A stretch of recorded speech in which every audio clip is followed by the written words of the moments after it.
Look, I don't care what your issue is, then you need to move out of the way right now so I can get to my seat. I don't understand why you won't just move to the other seat. It's empty. This is my assigned seat, sir. I am staying right here. The flight was supposed to be routine, just another cramped seat, another rush boarding. But as Isaac Mitchell stepped into the plane, something was already wrong. He didn't know it yet. But his quiet presence would become the scene of a confrontation that would echo through the corridors of power. A white man, early 40s, had just taken the aisle seat next to Isaac. As Isaac settled in, the man shot him a tight-lipped smile. But it wasn't the smile that caught Isaac's attention. It was a subtle shift of the man's body, the way he edged further into the aisle, as if to create space that wasn't there. He was holding his breath, forcing a smirk that didn't quite meet his eyes. Isaac's heart quickened. "You're in my seat," the man said, voice sharp, his eyes darting to the seat number. Isaac looked down at his boarding pass. "No, this is 18C," Isaac said, voice steady but his palms sweating. The man's expression hardened. "Yeah, right. I'm going to need you to move." The flight attendants were too busy with their own tasks to notice. Isaac, with a heavy weight of history on his shoulders, took a deep breath. He wasn't the kind of man to let slights slide anymore. "I'm not moving," Isaac said quietly. But the man's eyes narrowed and a cruel, mocking laugh escaped him. "This is your captain speaking," came a voice through the intercom. Isaac's stomach dropped as the next words came. "We've been informed of the situation in the cabin. Flight crew, please assist." The cold, metallic tone of the announcement was a cue Isaac recognized too well. He clenched his fists. This wouldn't end here. Isaac Mitchell's palms were damp as he stepped down the narrow aisle of the airplane. The fluorescent lights overhead buzzed faintly, and the hum of passengers settling and echoed in the cabin. Another routine flight. Another endless trek across the country. He was ready for it. The usual discomfort, the over-caffeinated flight attendants, the cramped seats. But nothing could prepare him for the moment that changed everything. As Isaac moved toward a seat in 18C, he noticed a man sitting in 18B, a white passenger in his early 40s, wearing a sharp suit and an uncomfortable smile. The man was clearly fidgeting, leaning slightly toward the aisle, eyes darting uncomfortably as Isaac approached. Isaac raised an eyebrow but said nothing as he stowed his carry-on and settled into the narrow seat. The man's smile didn't fade, but there was something in it. Something forced, a little too stiff.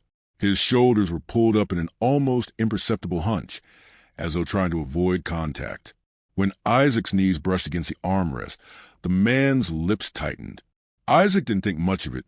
Just another flight, just another person on edge. But then came the voice. "You're in my seat," the man said, his words edged with irritation. Isaac glanced at his boarding pass. "No, this is 18C." "Yeah, right," the man muttered, his eyes narrowing as he looked at Isaac with the kind of scrutiny that made his skin crawl. "I'm going to need you to move."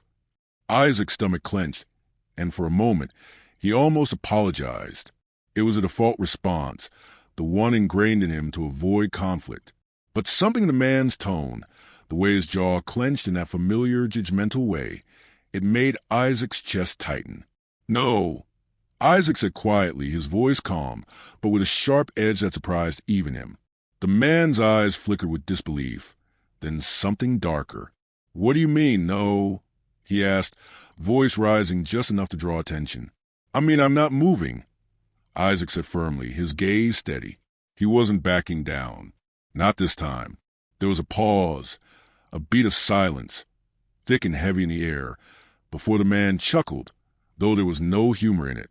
"You really think you can get away with this?" he sneered. Before Isaac could respond, the captain's voice came through the intercom, cold and professional. "We've been informed of the situation in the cabin. Flight crew, please assist." Isaac's heart pounded in his chest, the sinking feeling of recognition crawling up his spine. This wasn't just about a seat anymore. This was about something deeper, something that reached far beyond this plane. The power dynamic, the racial undertones, all of it. This wasn't going to end with a simple apology. The moment lingered, and Isaac was left with no choice but to wait for the storm to break. and he wasn't sure how it would unfold, but for the first time in his life, he wasn't going to let it break him. Isaac's mind raced as the intercom announcement hung in the air. The flight attendants, each lost in their routines, continued down the aisles, as though the tension in the cabin were invisible. But Isaac felt it, simmering beneath the surface, an invisible current of judgment and disdain.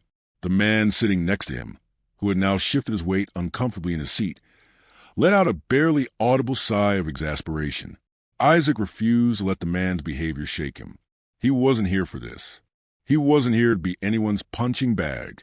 Isaac straightened, his shoulders pulling back as his gaze met the aisle, the words of his mother echoing in his mind.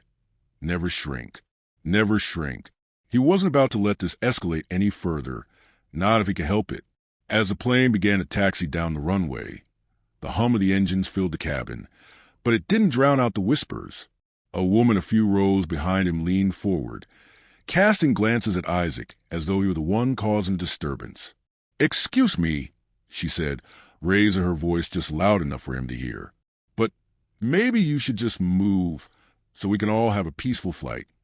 Isaac's breath caught in his throat. Her words were sharp, undercut with a tone that felt calculated. Her eyes flicked between him and the man in the seat next to him, as though Isaac were the source of the tension. Isaac's lips parted, but no words came. He couldn't decide whether he should defend himself to a stranger or just let it go and swallow the insult. The man beside him, still glaring, muttered under his breath, "You should have just moved." Isaac's fingers tightened on the armrest, the muscle in his jaw tensing. It was a small thing, just a comment, just a little remark, but it hit him like a slap. His mind was a storm of frustration, but he swallowed it down. It wasn't just about this moment. It was about all the moments like this, the tiny, insidious ways that people like him were made to feel out of place, unwelcome. But there was again that pressure, that weight of history. He wondered how many of the other passengers had heard it, felt it too. Did they see him as a problem, or did they recognize the systemic forces at play here? Isaac's grip on the armrest loosened as he took in a deep breath, trying to steady himself. His phone buzzed in his pocket. A message from his wife, "Jana, how's the flight?" He smiled despite himself, his thumb hovering over the screen before he typed out a quick response. "So far, so good. Just a little drama." Isaac hit send, but as the notification disappeared, he realized how ironic that message was. His life was full of drama, but it wasn't the kind anyone could easily recognize. It was the quiet kind, the kind you couldn't always put your finger on. A long list of microaggressions, of small slights, of challenges that he had learned to deal with in a way that made him feel both invisible and hypervisible at the same time. The seatbelt sign pinged off, and the plane lifted off the ground with a slow, heavy lurch. Isaac leaned back in his seat, trying to ignore the discomfort creeping in, but it was hard. The whispers had stopped for now, but the tension in the cabin felt even more palpable. Everyone had noticed. Everyone had heard. "Excuse me," came a voice from a few rows behind him. Isaac looked over his shoulder to see an older man, white, dressed in a faded navy polo shirt. The man's expression was polite, but worn. "I'm not sure if you noticed, but the seat that you're in," he pointed at the row number, "is supposed to be empty for the comfort of passengers." Isaac blinked, surprised by the unexpected comment. Was this a joke? Was this a test of some kind? The man's eyes were filled with that too familiar look, the unease that never quite left the face of some white people when they encountered someone of a different race, the awkwardness of being unable to hide their discomfort. "Actually," Isaac said, keeping his tone as calm as possible, "I've paid for this seat and it's mine. I'm not moving." His voice was firm, but there was a quiet fire beneath it. He could hear the subtle shift of heads behind him, the eyes that darted away quickly. The older man stood there, clearly uncertain of how to respond. He stammered something about just trying to be helpful before backing away, mumbling something about good luck under his breath. Isaac let out a breath he hadn't realized he was holding. He glanced over at the man beside him, who was still seething. The words that slipped out of the man's mouth were low, but no less cutting. "You think you're better than everyone, huh?" Isaac stiffened, fighting the urge to retort, but instead, he turned to look out the window. The sky was clear blue, an endless expanse stretching into nothingness, just like the miles he would have to travel before he could find peace. Isaac couldn't shake the feeling that the man beside him was still watching. He didn't have to turn to know. He could feel it in the way the hairs on the back of his neck stood on end. The passenger's gaze was an invisible weight pressing down on him, and Isaac wasn't sure how much longer he could keep his composure. The subtle, uncomfortable buzz of the cabin seemed to grow louder as the minutes passed. A few passengers fidgeted in their seats, adjusting their trays or tugging at their seat belts, but Isaac's attention was fixed on the flight attendants who were making their rounds.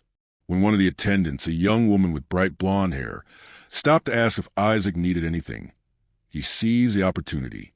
"Excuse me," Isaac said, keeping his voice steady but firm, "but there's a problem with the passenger next to me.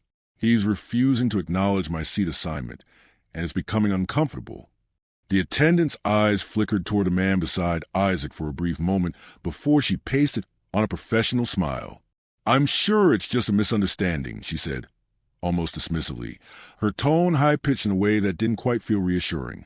"Can I get you anything to drink instead?" Isaac clenched his jaw, unwilling to let the situation slide. He could feel the man's eyes on him like a hawk, but Isaac refused to look at him. His gaze remained fixed on the flight attendant. "No, I'd like to speak to someone who can actually handle this," Isaac said, his voice not quite as patient now. The flight attendant hesitated, glancing nervously at the man beside Isaac, who was still hunched in his seat, looking like he was about to explode. Her eyes darted between them before she gave a slight nod. "All right, I'll get the supervisor." Isaac exhaled slowly. He didn't know what he was expecting, but he wasn't sure a supervisor would make a difference. After all, this was just another situation where he would have to prove he wasn't the one in the wrong. And in his experience, that meant his complaints wouldn't be taken seriously. As the attendant walked away, Isaac turned his attention to the man beside him. The tension between them was palpable, and for the first time, Isaac was beginning to feel that familiar unease crawl up his spine. The man's voice broke the silence. "You know, you could have just moved," the passenger muttered. His tone was low, but there was no mistaking the edge in it now. Isaac didn't answer immediately. Instead, he focused on the rhythmic sound of the engines, the subtle vibrations beneath his feet. It was calming, a reminder that everything had a pattern, a rhythm, and this confrontation didn't have to spiral out of control. But that wouldn't stop the man from pushing. It never did. "I'm not moving," Isaac said, his voice quieter now but no less firm. The man scoffed. "You're really making this harder than it has to be, aren't you?" He leaned in, as though trying to intimidate Isaac. "What? You think you're entitled to special treatment just because you—" Before he could finish, the flight attendant returned, along with a man in a black uniform. A supervisor. Probably he was taller than Isaac, with a pinstriped shirt and the kind of polished appearance that suggested power. Isaac glanced at the supervisor, but there was no mistaking the way the flight attendant was looking at him. Eyes wide, a little anxious, her lips pressed together as though trying to restrain some kind of unspoken expectation. Isaac felt a pang of realization, the kind that came when you recognized how deeply ingrained these moments were, the way people looked at him, the way he was supposed to shrink to accommodate the discomfort of those around him. It was all so predictable. The supervisor cleared his throat, looking briefly at Isaac, then at the man beside him. "What seems to be the problem here?" he asked, though his tone was already drained of the curiosity that might have been expected. The passenger, seizing the moment, shot forward. "This man refuses to move," he said, voice rising again. "He's causing a disturbance and making it impossible to sit in peace." Isaac didn't even flinch at the false accusation. He'd heard it too many times to take it personally now, but it still stung just a little. "Sir," the supervisor said, his tone more authoritative now. He was speaking to Isaac, but there was a hesitation, a small pause, before he continued, as if trying to figure out which way the wind was blowing. "Would you be willing to switch seats?" Isaac's eyes narrowed, his hand clutching the armrest.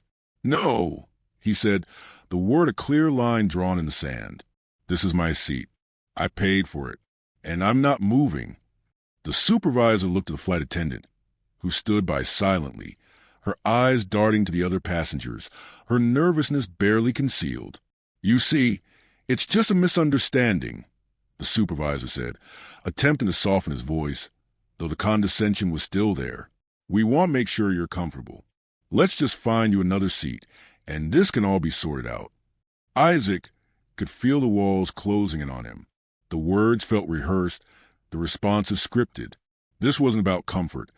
It was about authority, about control. The power dynamics were clear, and they weren't in his favor. "No," Isaac said again, more sharply this time. He turned to the supervisor, his gaze steady. "I've already told you. This is my seat, and I'm not going to give it up. If there's an issue, I'd like to speak to someone higher up." The supervisor's eyes flickered with irritation, but he masked it quickly.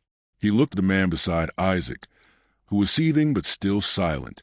Then, with a forced smile, the supervisor straightened and spoke into his radio. "All right, we'll see what we can do." Isaac's eyes stayed locked on the supervisor, but there was no real satisfaction in the small victory. He wasn't sure what was more exhausting, the feeling of being dismissed yet again, or the realization that he had to fight for something so simple: his seat, his space. He wondered if the man beside him would ever understand that this wasn't about a seat. It was about respect. Isaac leaned back in his seat, his fingers gripping the armrest so tightly his knuckles turned white. His heart pounded in his chest as the supervisor walked away, presumably to see what could be done. But Isaac knew that meant nothing. It was a stall tactic, a way to make it seem like they were doing something, when in reality, they were buying time. Time for the hostile passenger to escalate his narrative, time for the flight attendants to remain silent, time for Isaac to be squeezed into the ever-tightening grip of power dynamics he knew all too well. He could feel the eyes on him again. The woman in the row behind him had shifted in her seat, her gaze lingering with an uncomfortable curiosity, while the man next to him, who had kept his anger simmering just below the surface, shifted in his own seat. Isaac wasn't sure if it was discomfort or anticipation. Either way, he couldn't afford to care. The quiet buzz of the engines and the occasional rustle of paper from other passengers felt like a distant noise now, like static. The tension between him and the man beside him was the loudest sound in the cabin. And then it happened. "I'm not letting you get away with this," the man said, his voice low but dangerous. His words were aimed at Isaac, but his eyes stayed locked on the flight attendants, as if daring them to intervene. Isaac's breath caught in his throat. There was no mistaking the aggression in the man's tone now, no hiding the intent. The veneer of civility had cracked, and Isaac could almost see the mask slipping. "You're a problem," the man continued, leaning in so close that Isaac could smell his cologne, a cloying, overpowering scent that made his stomach twist. "You've been causing problems since you walked onto this plane, and you think you can just—" He stopped himself mid-sentence, as if calculating how best to proceed with the attack. Isaac sat frozen. He had heard these words before, just in different places, in different forms. It wasn't new. The disdain, the judgment, the belief that his very existence was a problem to be tolerated, not accepted. "I'm not moving, man," Isaac said, the weight of his decision settling over him like a cloak. "I don't care how much you complain. I'm not moving." The man's eyes flashed with something darker, something far more malicious. "You're making a mistake," he hissed, then turned to the flight attendants as if to signal that he was the one who needed protection. "I want him moved. He's making me feel unsafe." Isaac's blood went cold. He had heard it too many times. The accusation of being the one to make people feel unsafe simply by existing in a space. It was a tool used to shift blame, to deflect attention. It was a lie, but one that people like Isaac had come to expect. The flight attendant who had been closest to Isaac earlier walked back over, her eyes downcast, unwilling to meet his gaze. She had seen it before. The way people of color were constantly painted as the aggressors in situations like this.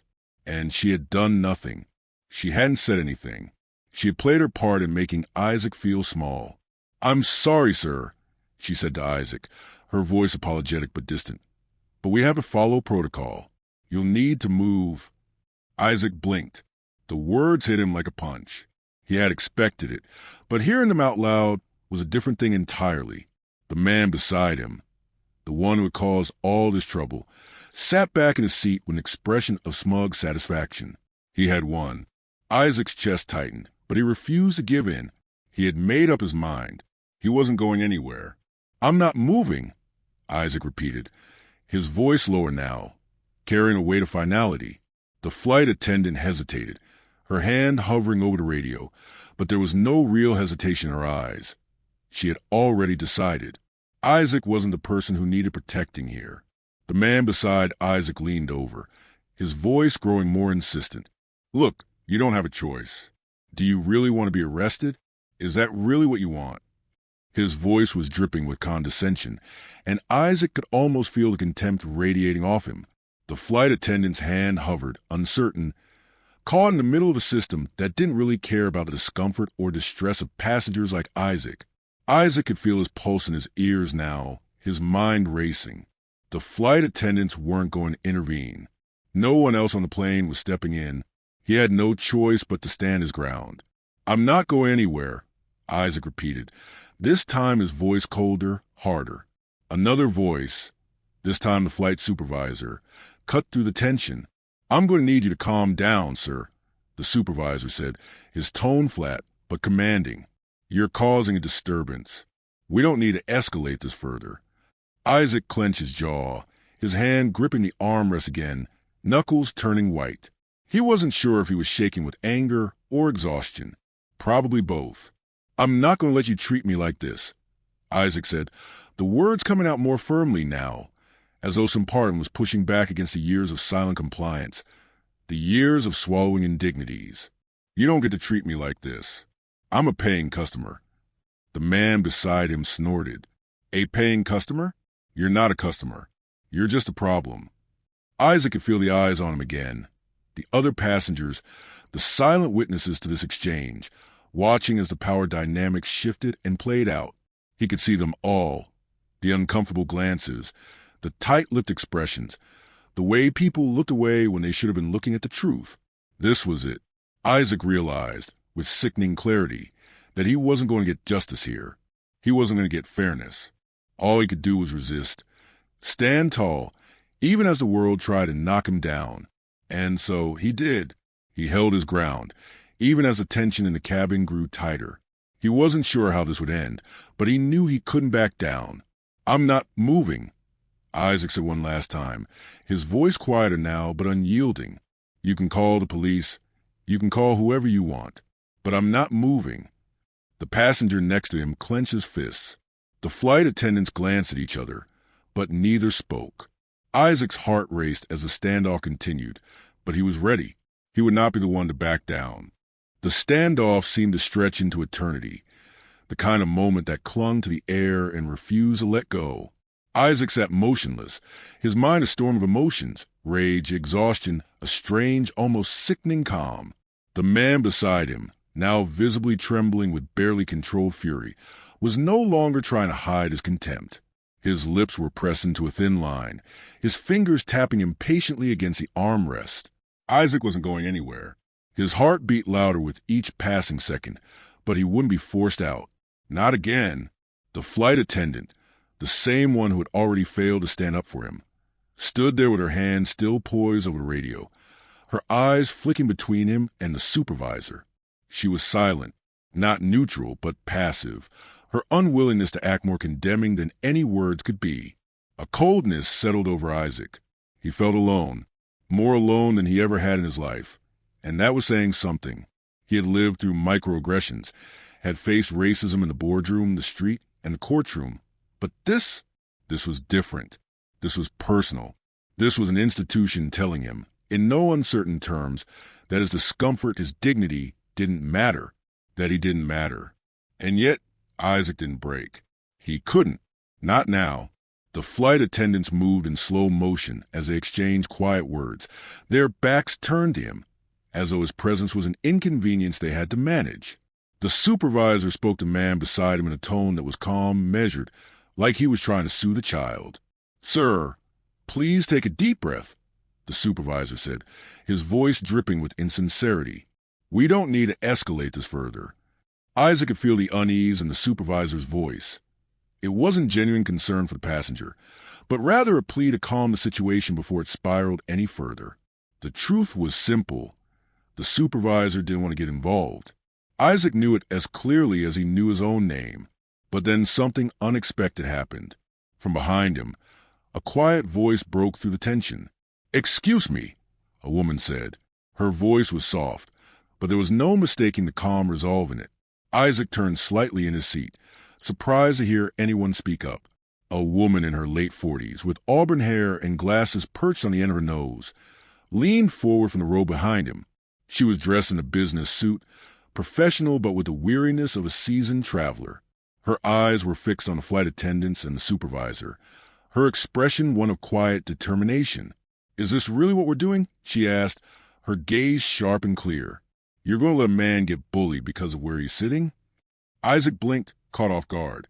The flight attendants looked at her for a beat too long. No one had spoken up. No one had dared. The supervisor cleared his throat, momentarily stunned. "Ma'am, please," he started, but the woman cut him off, her voice still unwavering. "No," she said firmly, leaning in closer, her eyes cutting to the indifference in the air like a knife. "You don't get to intimidate this man and expect me to sit here quietly. I've been watching this unfold, and I have to say I'm disgusted."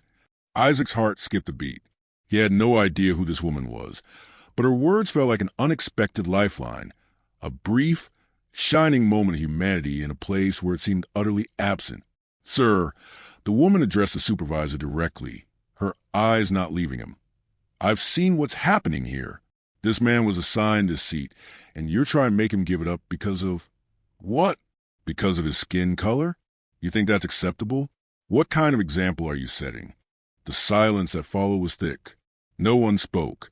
Even the flight attendants looked uncertain now, glancing between the supervisor and the woman, who had effectively flipped the power dynamic. The supervisor shifted uncomfortably, his eyes flicking over the man beside Isaac, who was now glaring at both the woman and Isaac with an intensity that made the air feel even colder. "Ma'am, we don't want any trouble," the supervisor said, his voice noticeably quieter now, as though the woman's forceful intervention had stripped him of the confidence he had earlier. "We're just trying to make the situation comfortable for everyone." The woman smiled, but there was no humor in it. "Comfortable? How comfortable do you think this man feels right now?" she asked, her voice rising slightly with the weight of her words. "You've ignored him, dismissed him, and now you're siding with the person who's causing the problem. And for what? To keep the peace? To maintain some false sense of civility?" The man beside Isaac shifted again, looking around nervously, but the woman's gaze never wavered. Isaac could see it now, her posture, the set of her jaw. She wasn't a bystander. She wasn't a silent witness to this. She was a fighter. "I'm going to have to ask you to sit down, ma'am," the supervisor said, his voice regaining some of its former authority. "You're interfering with our procedures." She didn't flinch. Instead, she nodded slowly, then turned her gaze back to Isaac. "If you need someone to back you up, you let me know," she said softly, but loud enough for him to hear. Isaac could barely process what had just happened. For a moment, he felt a flicker of hope. Someone had seen him. Someone had heard him. Someone was willing to fight beside him. It wasn't much, but it was enough to ignite something in him. "I'm not moving," Isaac said again, his voice steady, but with a new energy behind it. The supervisor, realizing the situation was beginning to slip away from him, took a deep breath and looked around at the passengers who were now watching closely. "All right," he said slowly, his eyes narrowing at the woman behind Isaac. "We'll handle it, but you both need to stay calm." Isaac nodded once, but there was no satisfaction in the gesture. He didn't feel like he'd won. Not yet, but the game had changed. The woman behind him gave him a reassuring smile, and Isaac managed a small nod of gratitude. She wasn't just an ally. She was a reminder that even in the most oppressive moments, resistance was possible. Small, sometimes silent, but possible. And for the first time since the flight began, Isaac felt like he might make it through this.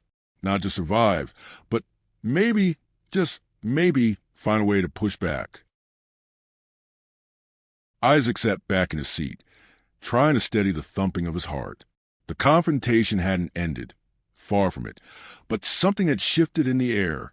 The woman's words still echoed in his mind, a steady reminder that not everyone would stay silent. Not everyone would turn a blind eye. Still, the tension in the cabin remained thick enough to cut with a knife. The hostile passenger beside him had stiffened, his jaw tight as though he were trying to hold on to some semblance of control. But the eyes of the cabin were no longer just on Isaac. They were on him too. The woman behind Isaac had made sure of that. For the first time, Isaac didn't feel completely alone in this fight, and that made all the difference. But as the moments passed, the silence grew oppressive, pressing down on him. The supervisor was still standing at the front of the cabin, communicating over the intercom, presumably trying to get the higher-ups involved. Isaac had no doubt the wheels were in motion, but he wasn't sure where they would lead. The airline had already shown its colors. The indifferent flight attendants, the dismissive supervisor, the way they all had jumped at the first chance to side with the disruptive passenger. Isaac's fingers drummed against the armrest in a rhythm that matched the pounding in his chest. He didn't know what would happen next, but one thing was certain: he wouldn't back down. Not now. Not after everything. Is this really necessary? The voice came from the man beside him, a sharp, high-pitched tone that stood in stark contrast to the calm way Isaac had held himself. The man's fingers gripped the armrest with an almost convulsive energy, and Isaac could see the tension in his muscles as he tried to maintain some level of composure. "I'm not the one causing a scene here," Isaac replied, his voice even. He hadn't planned on speaking to the man again, but the words slipped out. His gaze remained steady, a quiet refusal to let the situation slip away again. The passenger scoffed. "You're the one refusing to move. You're making this entire flight uncomfortable for everyone. All of this for a seat." Isaac took a deep breath, pushing down the anger that bubbled up inside him. This wasn't about a seat. He knew that, and so did the man. This was about something much larger, something that had been ingrained in the structure of society for generations. "Look," Isaac said, keeping his voice steady, "this isn't about a seat. This is about respect. And I'm not going to be disrespected." The man's eyes flared with indignation, and for a moment, Isaac thought he might explode. But instead, the passenger pressed his lips together in a thin line, as though swallowing his rage. Isaac's gaze flickered to the flight attendants, who had started walking toward the back of the plane, their eyes downcast, avoiding confrontation. They weren't even pretending to care anymore. The woman who had spoken up earlier was gone now, just another face in the crowd, perhaps not even aware of the small shift she had caused. But Isaac felt the weight of her words, a reminder that there were still people who would fight for what was right. Finally, the supervisor returned to Isaac's row, flanked by a man in a dark suit, an official-looking badge clipped to his jacket. Isaac's stomach dropped. This was it, the final decision. Isaac sat up straighter, his back stiffening with both fear and defiance. He was ready to take whatever came next. The new man, the one in the suit, didn't even look at Isaac as he spoke, turning his gaze instead to the passenger beside him. "Sir, can you explain the issue here?" The man beside Isaac immediately launched into his account of the situation, describing Isaac's refusal to move, his defiance, and his lack of cooperation. His words were smooth, rehearsed, and dripping with victimhood. Isaac could feel his blood pressure rise. He had seen this before, the way the narrative could be bent, twisted, to make the person of color the villain, but he couldn't let it rattle him. He couldn't show weakness. "I've been sitting here, and I'm not going anywhere," Isaac said, his voice cutting to the man's diatribe. "I've done nothing wrong. I'm in my assigned seat." The supervisor looked at the suit-clad man with a nod, as though seeking approval. The suit nodded in return, but Isaac could see the shift in his posture, the uncertainty. "Well, sir," the suited man said, looking at Isaac with measured cool detachment, "it's unfortunate that this situation has escalated, but I'm afraid we're going to need to move you to another seat." Isaac's chest tightened as the words landed. "No," Isaac said again, more forcefully this time. "I'm not moving. This is my seat. And if you're going to remove me, you'll have to do it with a damn good reason. And I don't think you have one." The suited man blinked, clearly taken aback by Isaac's resistance. For a brief moment, Isaac could see the man struggle to regain control of the situation. The man beside Isaac, sensing an opportunity, leaned forward again, his eyes filled with a renewed sense of entitlement. "Look," he said, his voice dripping with false sincerity, "I don't want to make a big deal out of this, but you're putting us all in a very difficult position." Isaac shot him a hard look. "I'm not the one causing the problem here," he replied, his voice steady. "You are." The suited man glanced at the flight attendants again, who were still standing nearby, offering no support, no response. Isaac took a breath, the weight of the situation pressing down on him. He wasn't backing down. Not this time. He could feel the tension in the air, the delicate balance between standing his ground and risking further escalation. The suited man hesitated again, then turned to the supervisor. "What do you think?" he asked quietly. The supervisor gave a slight shrug. "I guess we have no choice but to go with the passenger's request, sir," he said. Isaac's chest swelled with relief, but he knew this wasn't over. This was just the first hurdle in a long race, one that would stretch far beyond this airplane. The suited man turned to Isaac with a look of quiet frustration. "We'll let it go for now," he said, his voice clipped. "But if there's any further issue, you will be removed from the flight." Isaac gave a short nod. "Understood." But as the suited man turned and walked away, Isaac knew that this moment wasn't just about his seat.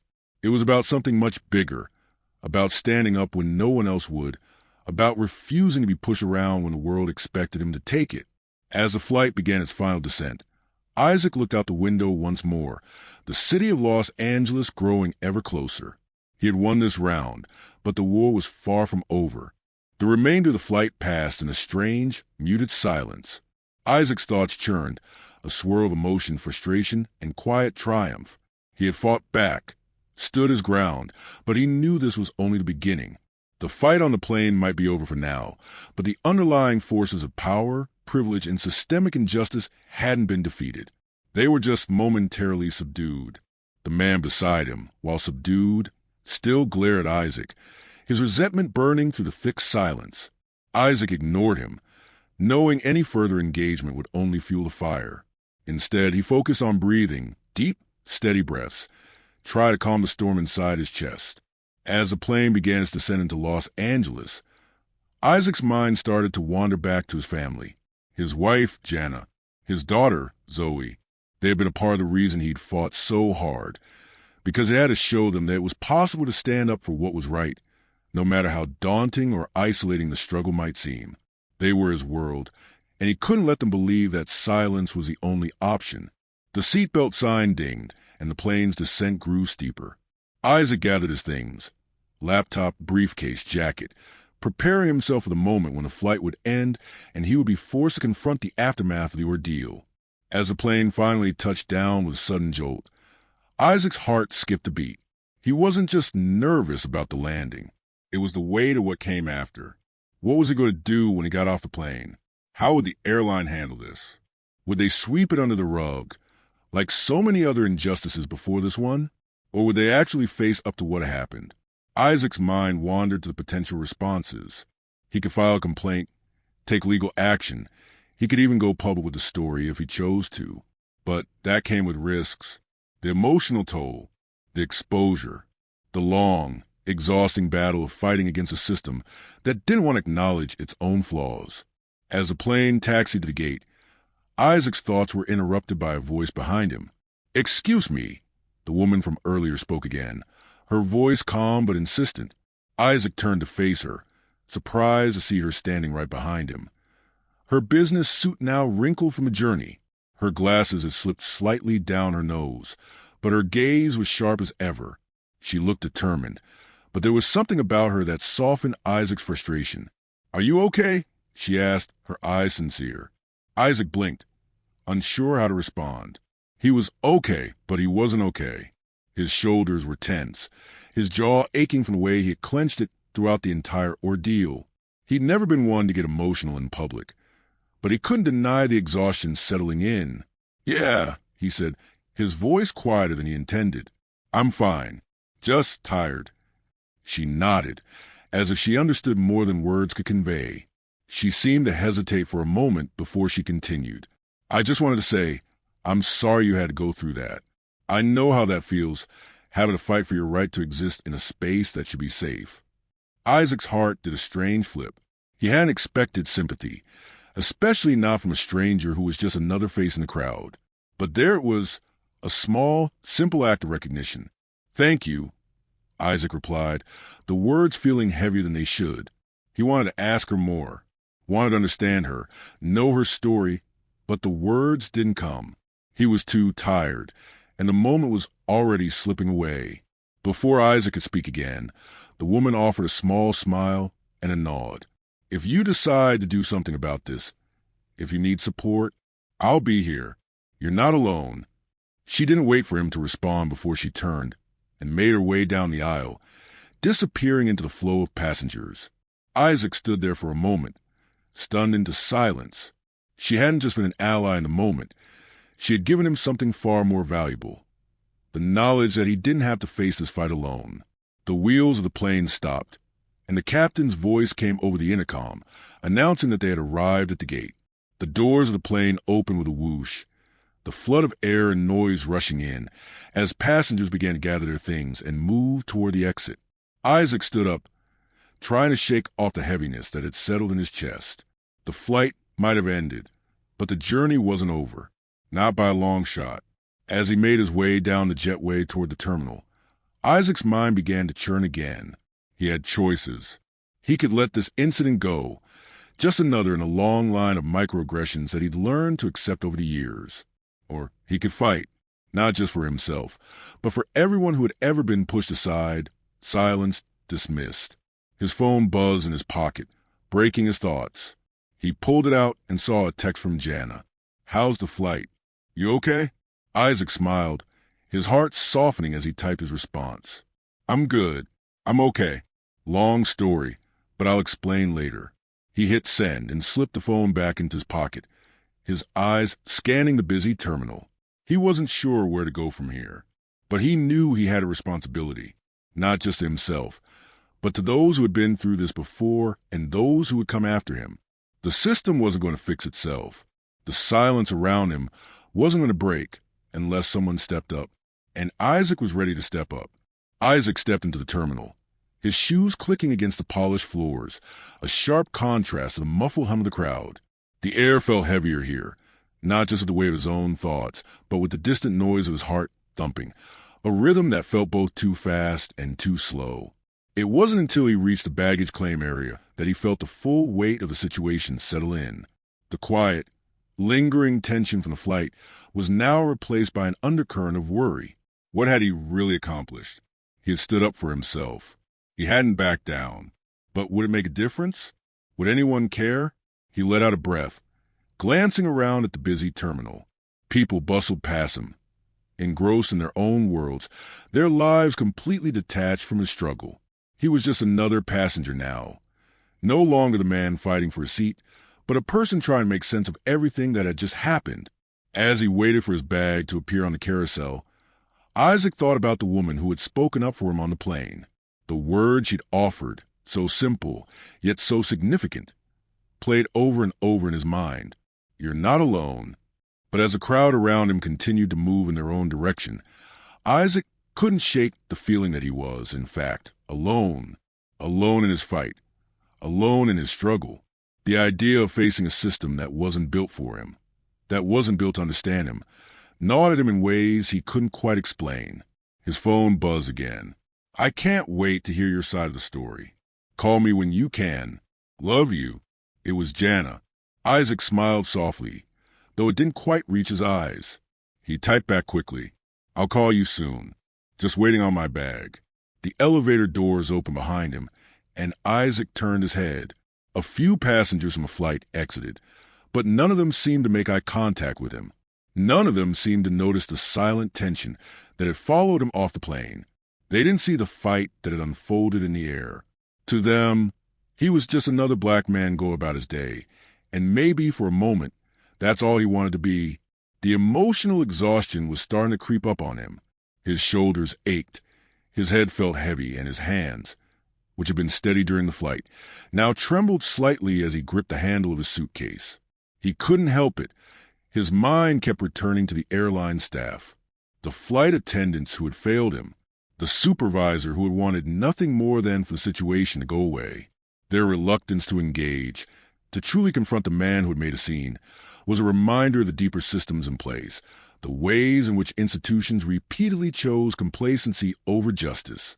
Was this really all there was to it? Another day, another battle? Isaac Mitchell? He snapped out of his thoughts. A man in a navy blue suit had appeared next to him, holding out a business card with his left hand. He was tall, with a chiseled jaw and dark eyes that didn't seem to blink. A sense of power radiated from him, the kind of power that Isaac had seen in corporate boardrooms, the kind of power that couldn't be ignored, even if he tried. Yes, Isaac asked, feeling a sense of wariness creep over him. The man gave him a polite smile, but it was the kind of smile that didn't reach his eyes. I'm David Rogers from the Airline. We're following up regarding your complaint. Isaac's heart skipped a beat. He hadn't filed an official complaint. He hadn't done anything more than what had happened on the flight itself. But the man was standing right there, talking as though there were already a paper trail. He felt a prickling sensation at the back of his neck, a quiet alarm going off in his head. Is there somewhere we can talk privately? David asked, his voice low. Isaac's instinct was to refuse, to walk away and forget this ever happened. But he couldn't. He had come this far, hadn't he? He wasn't just going to let this go. Not when the man who had treated him like dirt was probably sitting in a comfortable office somewhere, waiting for everything to blow over. All right, Isaac said, his voice tight. Let's talk. The two of them moved toward a quiet corner of the baggage claim area, away from the bustle of the crowd. Isaac's heart began to race again, not with fear, but with the anticipation of what came next. The truth was simple. He was a black man in a world that didn't want to hear his story. But his story was his to tell, and he wasn't going to let anyone dismiss it anymore. David smiled again, though it was more rehearsed now. First off, I'd like to apologize for what happened on the flight. We understand that tensions were high, and we take situations like this very seriously. Isaac's eyes narrowed. The word sounded familiar, too familiar. It's not just about what happened on the flight, Isaac said, his voice low but firm. It's about the way the situation was handled, the way I was dismissed, the way I was made to feel like my presence on the plane was an inconvenience. David's smile faltered, just slightly. I understand, he said, his tone smooth, and we do apologize. But we also need to be clear that this is an isolated incident. We've reviewed the footage and the crew's statements, and it seems like there was some misunderstanding between you and the other passenger. Isaac's got twisted. He could feel the lies starting to pile up, the way they were trying to spin the narrative. A misunderstanding? Isaac echoed, his voice tight. I wasn't the one who caused the problem. David didn't answer immediately, his fingers tapping on his tablet as he scanned through the information. Of course, we understand your position, Mr. Mitchell, but you also have to understand that these kinds of situations are always complicated. We're committed to resolving it, but it will take time. Isaac clenched his jaw. Time? How much time? How long are you going to let these things go without real action? You say you're committed to resolving it, but you've already decided how this will end. David's gaze shifted, a flicker of unease crossing his face. We're not here to make you feel unheard, Mr. Mitchell. But Isaac raised a hand, cutting him off. I've heard this all before, he said, his voice cutting to the calm exterior that David had carefully constructed. And it's always the same. The apology. We'll look into it. But nothing changes. Nothing ever changes. Do you understand that? David hesitated, his eyes avoiding Isaac's. There it was, the cracks in facade, the momentary glimpse of the truth, hidden beneath layers of corporate platitudes. Isaac took a step forward, his resolve solidifying. I'm not going to let you sweep this under the rug. Not this time. The man in the suit didn't respond, and for a moment, the only sound was the hum of the baggage carousel behind them. Isaac turned away from him, ready to move on, ready to face whatever came next. But as he walked away, he couldn't shake the feeling that this was just the beginning. The fight wasn't over yet. The morning after the confrontation at the airport, Isaac sat at his kitchen table, the newspaper spread out in front of him. His coffee, now lukewarm, sat untouched. His mind was a whirlwind of thoughts, questions, and decisions that seemed both urgent and overwhelming. He had left the airport yesterday with a feeling of quiet victory, but as the day wore on, the weight of the situation began to press down on him again. The airline had promised to investigate the incident, but Isaac knew better than believe in the effectiveness of their words. He'd been down this road before. Empty apologies, assurances that things would be different, only to see the same old patterns play out. He could feel the anger building again, the frustration at the system, at the people who thought they could placate him with a few nice words. But Isaac was done being placated. He wasn't going to let the airline get away with this, just like he hadn't let the man on the plane get away with treating him like an outsider. Isaac's phone buzzed on the table, snapping him out his thoughts. It was a text from Jana. "Did you hear back from the airline?" Isaac stared at the screen for a moment, then typed a quick response. "Yeah, I met with someone from their team yesterday, but it's not enough. They're giving me the runaround. I'm going to take further action." A few seconds later, the phone buzzed again. "I knew it. You're a fighter. Just remember, you don't have to do this alone." Isaac smiled, but it was a tight, strained smile. He appreciated Jana's unwavering support, but even she couldn't fully understand the exhaustion that came with this fight. It wasn't just a physical toll of dealing with the incident. It was an emotional and psychological drain that came of having to constantly defend your humanity. His mind turned again to the woman who had spoken up for him on the plane. He couldn't help but wonder who she was, what had driven her to stand up when no one else would. He thought about reaching out, but something told him it might be more complicated than a simple thank you. She had shown him something important, something he hadn't fully realized he needed to see. She had shown him that there were still people who would fight, even when it seemed like the world was set up to make them stay quiet. He glanced at the clock on the wall. It was almost time for his conference call. Isaac had worked his way up the corporate ladder with determination, fighting tooth and nail for every promotion, every case, every victory. But despite his success, despite all the accolades and the respect he had earned, the color of his skin still weighed heavily on him in ways most people didn't understand. The fact that he could be overlooked, dismissed, or even wrong in the way he had been on the flight was a reminder that his success didn't shield him from the harsh realities of racism. He let out a deep breath, closed his eyes for a moment. The phone buzzed again. Another message, this time from an unknown number. "This is David Rogers from the airline. We're following up regarding the incident. Please let us know a convenient time for you to discuss next steps." Isaac's heart sank. He hadn't expected them to reach out so quickly. The message felt too rehearsed, too neat. Isaac knew what they wanted. They wanted him to back down, to let the situation slip away quietly without stirring the pot any further. But Isaac wasn't going to let them get away with it. He had a platform. He had the resources. He had the voice. "I'm available now," Isaac typed back, his fingers steady as he hit send. A few minutes later, the call came through. "Mr. Mitchell," David Rogers' voice crackled on the other end of the line. "Thank you for taking the time to speak with us today." Isaac didn't waste time with pleasantries. Cut the small talk. "What do you want?" There was a brief pause on the other end. Isaac could almost hear David composing himself, trying to regain control of the conversation.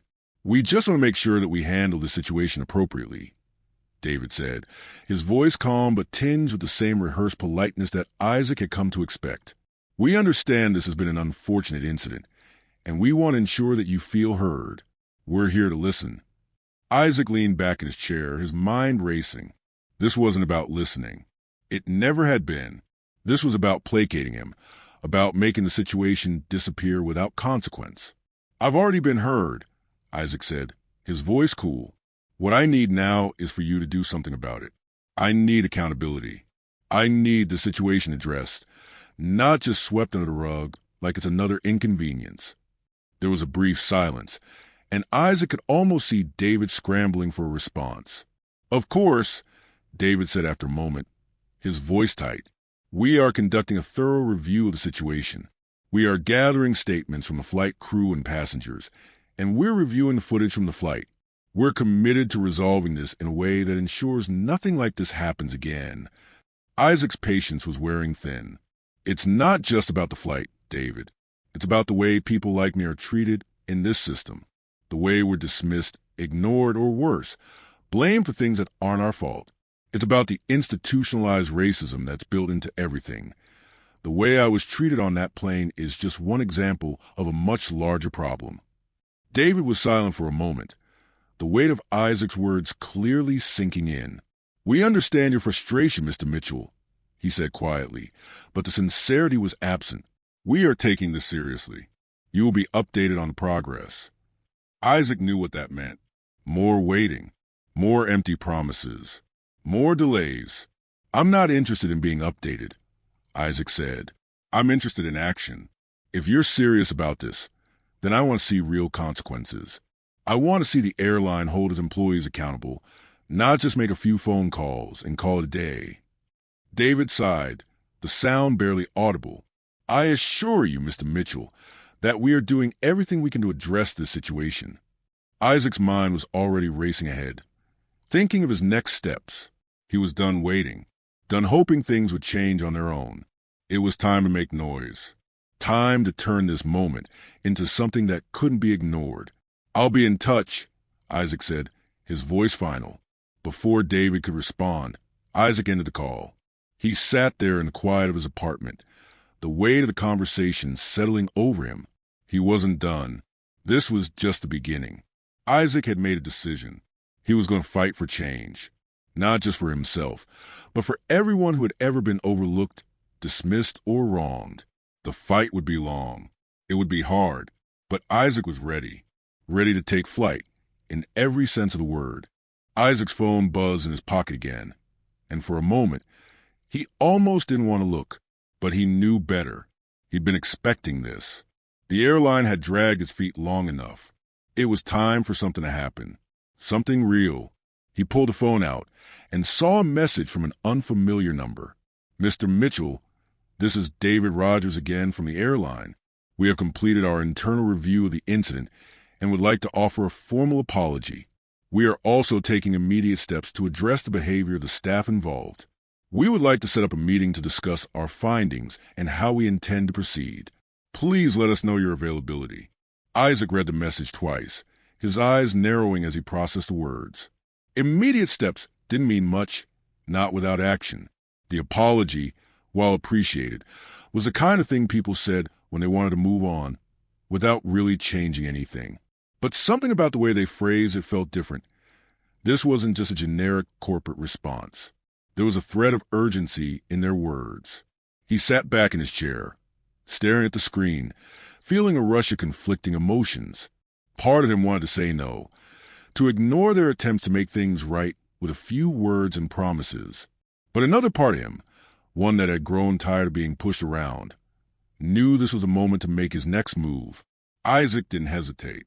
He tapped out a response, careful but firm. "I'll be available tomorrow. Let's meet." As he sent the message, he felt a sense of calm settle over him. The fight wasn't over. But this was one step closer to making them understand that their actions had consequences. The next day, Isaac found himself walking to the glass doors of a nondescript office building in downtown Los Angeles, a folder full of documents in his hand. The meeting was set for 2 p.m. sharp, and Isaac had arrived early, taking a seat in the waiting area. The room was stark and professional, like something out of a corporate training video. The walls were lined with sleek art and minimalist furniture. It all screamed one thing: "We don't have time for people like you." Isaac adjusted his tie and looked around the room. This was a world they inhabited, one where every inch of space, every action, every detail was designed to project power, control, and indifference. It was no surprise that they would treat something as simple as a seat assignment like a non-issue. To them, this was just a glitch in their perfect system. But Isaac knew better. He wasn't just a part of the system to be brushed aside. He was here to demand accountability, to force them to confront the very issue they wanted to ignore. A man in a dark suit appeared in the doorway, his face tightly composed. Isaac recognized him immediately. David Rogers, the same man who had greeted him at the airport, the one who had made all the promises. "Mr. Mitchell, thank you for coming," David said, his voice smoother than ever, like butter scraped over a too-hot pan. I'm glad we could arrange this meeting. Isaac stood and shook David's hand firmly, his grip just strong enough to send a silent message. I'm not here to be pacified. Let's get the point, Isaac said, his voice clear, authoritative. I'm here because this isn't just about what happened on the flight. It's about everything that's wrong with the way you do business. It's about the way you treat people like me. David stiffened, but his smile didn't falter. We understand your frustration, Mr. Mitchell, and we take full responsibility for what happened on the flight. That's why we decided to take immediate action. Isaac didn't let him finish. He was done with corporate jargon, done with excuses. Immediate action? Isaac repeated, his tone flat. What does that really mean? A few trainings for your staff? Another apology? What real change are you offering? Because I've been through this before, and it always sounds the same. The same empty promises, the same disregard for the experiences of people like me. David's expression tightened, but Isaac could see the cracks beginning to show. This was no longer just a simple discussion. Isaac was forcing him to reckon with the implications of his words. We've reviewed the footage from the flight, and we're taking disciplinary action, David said, his voice clipped. We've already implemented a new set of protocols for handling difficult situations like this.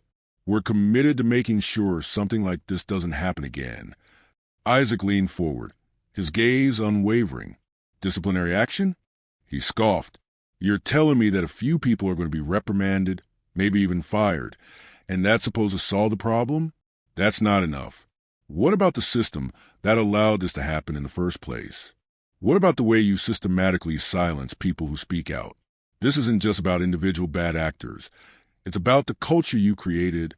David faltered for a moment, clearly unprepared for Isaac's line of questioning. I see what you're saying, he said slowly, but we are committed to making systemic changes, Mr. Mitchell. We're implementing new diversity and inclusion training for our entire staff. We're looking into ways to better handle customer complaints and ensuring that people aren't treated unfairly based on their race or any other factor. Isaac wasn't buying it. He had heard it all before. The training, the committees, the reports that never went anywhere. It was all just a way to keep things in motion without ever addressing the real issue. That's not good enough, Isaac said firmly. I want to see action. I want to see the policy changes in writing. I want to see transparency. I want to see you publicly acknowledge the way your system failed, not just in this incident, but in the countless others that never get reported. David opened his mouth to respond, but Isaac held up a hand, cutting him off.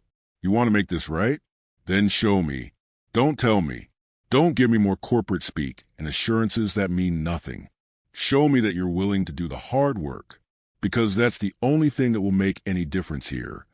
For the first time in the meeting, David's facade cracked. Isaac could see the genuine frustration in his eyes, the way he wanted to push back, to argue, but Isaac wasn't going to let him. I'll take this back to the team, David said, his voice strained. We'll discuss your concerns. Isaac stood, pushing his chair back with finality that made the room feel smaller. I'm not leaving until I get something concrete. I don't need more promises. I need results. David looked at Isaac, clearly uncomfortable with the stalemate, but Isaac was unyielding. I'll be in touch, David muttered, before he turned to leave the room. Isaac stood there for a moment, breathing slowly, absorbing the weight of the conversation. He hadn't won yet, but he had made them see him. He had made them realize that they couldn't ignore this. Not anymore. And that was a first step toward real change. As Isaac walked out of the meeting room, he felt a shift in the air, a weight lifted, but not gone. The fight was far from over. But for the first time, he felt like it was worth the fight.